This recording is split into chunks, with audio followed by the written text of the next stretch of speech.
Designer Kate Spade, who committed suicide in New York, suffered 4 years from mental illness but had refused treatment, her sister said Wednesday. The death of the 55-year-old star designer, whose body was found Wednesday in her Park Avenue apartment, was not unexpected by me, Spade's older sister Rita Safo told the Kansas City Star from her home in Santa Fe, New Mexico. "Sometimes you simply cannot save people from themselves," Safo wrote, adding that Spade was concerned hospitalization for treatment without the light-hearted image of her eponymous brand. Flown out to Napa and NYC several times in the past 3 à 4 years to help her to get the treatment she needed, inpatient hospitalization, Safo added.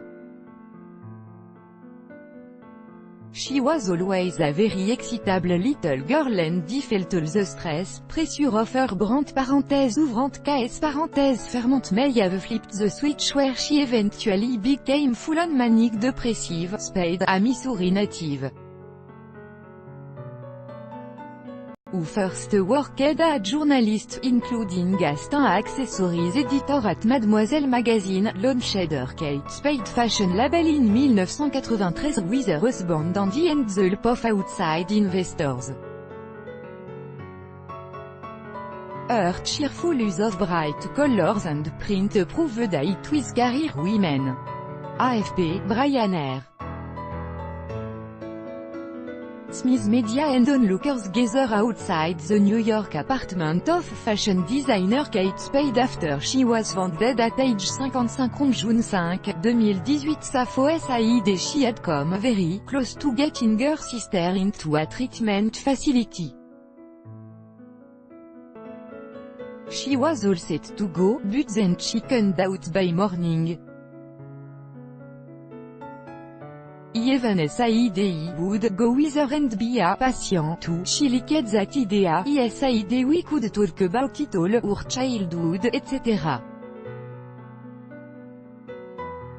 That he could help her fill in any blanks she might have, Safo added.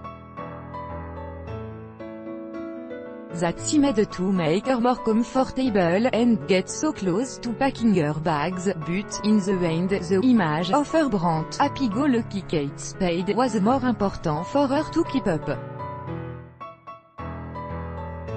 She was definitely worried about what people would say if they found out, Safo, who said Spade's husband also helped to try to get his wife into treatment, eventually stopped trying after numerous attempts. "One of the last things she said to me was, Rita, I know you have funerals and don't attend them, but for me would you please come to mine, at least?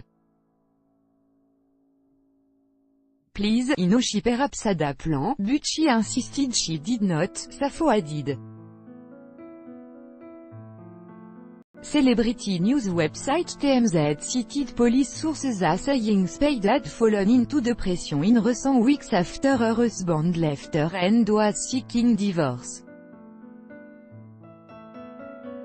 Grieving her sister's death, Safo recalled, "She was a dear little person. So dear, so kind, so funny. I'll miss her." 6 à 7 HR long phone conversation between NY and NM. "I'm off to bed for a good cry, embodying authenticity." AFP, Brian R.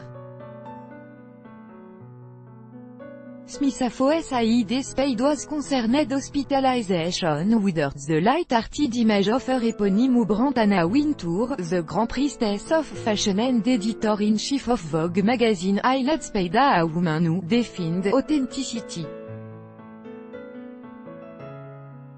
"There was a moment when you couldn't walk a block in New York without seeing one of her bags, which were just like her, colorful and unpretentious," Wintour said in a statement. Kate designed with great charm and humor, and built a global empire that reflected exactly who she was and how she lived. Long before we talked about authenticity, she defined it several admiré like first daughter Ivanka Trump highlighted the importance of suicide helplines and seeing the sign of depression.